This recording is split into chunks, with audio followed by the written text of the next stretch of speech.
Hello everyone, welcome to Tindamra. ఆరోగ్యానికి ఎంతో మంచిదైన మినప సున్నుండలు ఎలా తయారు చేయాలో చూద్దామండి. ఈ ఉండలు రోజుకొకటి తింటే చాలా బలంగా ఉంటారు. మా వీడియోస్ని మీరు లైక్ చేయండి, కొత్తగా చూసిన వారు అయితే సబ్స్క్రైబ్ చేయండి, అలానే పక్కన ఉన్న బెల్ ఐకాన్ క్లిక్ చేయండి. మేము డైలీ అప్లోడ్ చేసే ప్రతి వీడియో మీకు నోటిఫికేషన్గా వస్తాయి. స్టవ్ పైన ఒక కడాయి పెట్టుకోవాలి, దాంట్లో మినపగుళ్ళు వేసి వేయించుకోవాలి. మినపగుళ్ళన్నీ ఒకేసారి వేయకుండా ఇలా కొంచెం కొంచెం వేసి వేయించుకోవాలి. దీనివల్ల చక్కగా వేగుతాయండి. పైన రంగు వచ్చేసిన లోన వేగదండి, అందుకని సిమ్లో పెట్టుకుని చక్కగా మంచి రంగు వచ్చే వరకు వేయించుకోవాలి. అన్నీ ఒకేసారి కాకుండా కొంచెం కొంచెం వేసి వేయించుకోవాలి. ఇలా వేయించినవన్నీ తీసి పక్కన పెట్టుకోవాలి. ఇలా మంచి రంగు వచ్చే వరకు వేయించుకోవాలండి, మాడిపోకుండా చూసుకోవాలి. మినపగుళ్ళన్నీ బాగా వేగిన తర్వాత ఒక గ్లాసు బియ్యం తీసుకుని మరలా అదే కడాయిలో వేసుకుని చక్కగా వేయించుకోవాలి. బంగారు రంగు వచ్చే వరకు వేయించుకోవాలి. ఇలా బియ్యం వేసి వేయించుకుని మినప సున్నుండలు చేసుకోవడం వల్ల మినప సున్నుండలు తిన్నప్పుడు నోటికి అంటుకోకుండా బాగా వస్తాయండి.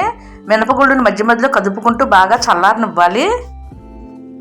పొట్టు మినపగుళ్ళతో వేయించుకుంటే కనుక సున్నుండలు మరీ బాగుంటాయండి. ఇక్కడ పొట్టు మినపగుళ్ళు వేయించుకుని పొట్టు తీయడం కొంచెం కష్టం అవుతుంది కాబట్టి నేను మామూలుగా మినపగుళ్ళు వేయించుకున్నాను.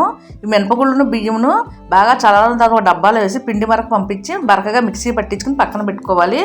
ఇక్కడ నేను ఆర్గానిక్ బెల్లం వాడుతున్నాను. ఆర్గానిక్ బెల్లంతో చేసుకున్న మినప సున్నుండలు అయితే చాలా రుచిగా ఉంటాయి, హెల్త్ కూడా చాలా మంచిదండి. ఇక్కడ నేను ఒక గ్లాసు నిండగా బెల్లం పొడి తీసుకుంటున్నాను. ఈ బెల్లం పొడిలో ఏదైనా వండలు ఉంటే కనుక చేతితో బాగా నలుపుకుంటూ మెత్తగా చేసుకోవాలి.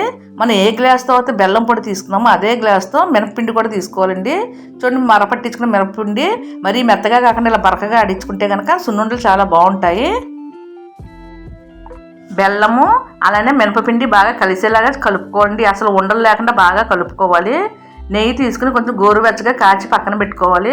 ఇలా గోరువెచ్చగా కాచి పక్కన పెట్టుకోవడం వల్ల సున్నుండలు చుట్టుకున్నప్పుడు ఈజీగా ఉంటుంది. ఇలా కాచిన నెయ్యిని కొంచెం కొంచెం పోసుకుంటూ సున్నుండల పిండిలో బాగా కలుపుకోవాలి. ఈ సున్నుండలు హెల్త్కి చాలా మంచిదండి. రోజుకొకటి తింటే కనుక నడువు నొప్పి కూడా తగ్గుతాయి, హెల్త్కి కూడా చాలా మంచిదండి. పొట్టు మినపగుళ్ళు వేయించుకుని పొట్టుతో ఆడించుకుంటే హెల్త్కి ఇంకా మంచిది. కొంచెం నల్లగా ఉంటే పిల్లలు ఇష్టంగా తినరు కాబట్టి నేను ఈ విధంగా చేశాను. వీలుంటే పొట్టుతో ఆడించుకోండి, ఇంకా మంచిది. ఈ నెయ్యి వేసి పిండిలో బాగా కలిసేలా కలుపుకోవాలి. మనం సంక్రాంతి కోసం ఖచ్చితంగా చేసుకుంటాం సున్నుండలో, హెల్త్కి చాలా మంచిదని ఈ సున్నుండలో ఈజీగా చేసుకోవచ్చండి. పిండిలో మీకు సరిపడా నెయ్యిని వేసుకుంటూ కొంచెం కొంచెం వేసుకుంటూ కలుపుకోవాలండి. ఇక్కడ నాకు కొంచెం నెయ్యి సరిపోలేదు, మరి కొంచెం నెయ్యిని వేసుకుని కలుపుకుంటున్నాను. నెయ్యి అంతా పిండికి బాగా పట్టేలా కలుపుకోవాలి. తర్వాత మీకు నచ్చిన శైలిలో చిన్నగా కావాలంటే చిన్నగాను, పెద్దగా కావాలంటే పెద్దగాను సున్నుండలు చుట్టుకుని పక్కన పెట్టుకోవాలి. పిండిలో బెల్లం ఏమి లేకుండా చేతితో మెత్తగా మెదుపుకుంటూ బాగా కలుపుకోవాలి. తర్వాత మీకు నచ్చిన సైజులో ఉండలు చుట్టుకోవాలండి.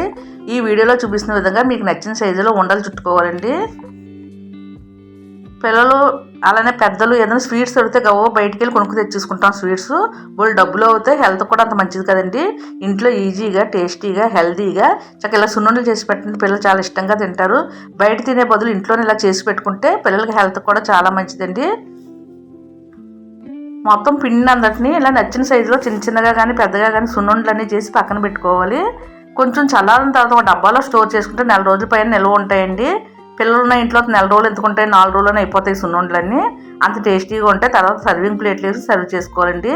చూసారు కదండి, హెల్త్కి ఎంతో మంచిదని మినప సున్నుండలు. ఆర్గానిక్ బెల్లం వేసుకున్నాం, మినపగుళ్ళతో చేసుకున్నాం కాబట్టి చాలా మంచిదండి. చూశారు కదండి, హెల్తీగా టేస్టీగా మినపగుళ్ళతో బెల్లం సున్నుండలు ఎలా చేసామో మీరు కూడా ఒకసారి తప్పనిసరిగా ట్రై చేయండి. ట్రై చేసి ఎలా వచ్చిందో మీ కామెంట్స్ మాకు పంపండి. మా వీడియోని మీరు మొదటిసారి చూసినట్లయితే తప్పనిసరిగా సబ్స్క్రైబ్ చేయండి, లైక్ చేయడం మటుకు అసలు మర్చిపోకండి. Thank you.